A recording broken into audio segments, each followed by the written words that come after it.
रोवेली कौन हो बेटी अपना पापा के हो पंजरिया।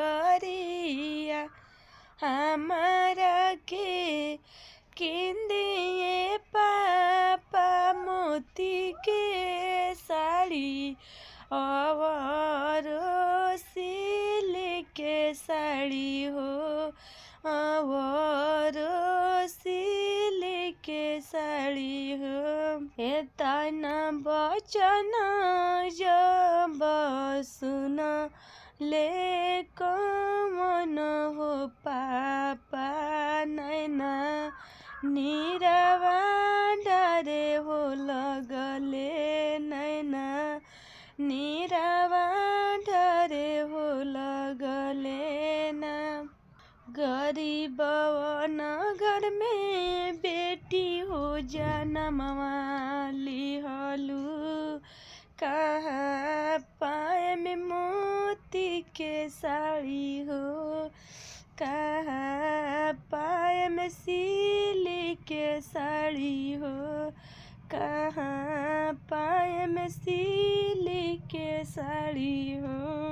एतना बचन जब सुने ले कौन हो दुल्हा सुने ले कौन हो दुल्हा चली भइले मोती के देशे हो चली भइले सिली के देशे हो चली भइले पटना बजरिया चली भइले पटना बजरिया।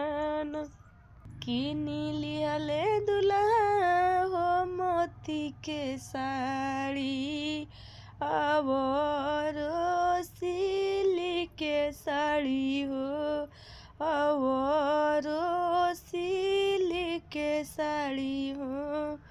मुड़िया पर धैले दुल्हा मोती के साड़ी हो बगल में सिली के साड़ी हो बगल में सिली के साड़ी हो।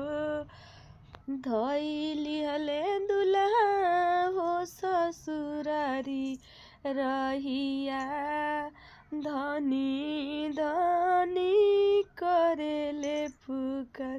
धइली हले दुल्हा हो ससुरारी रहिया धनी धनी करेले पुकार।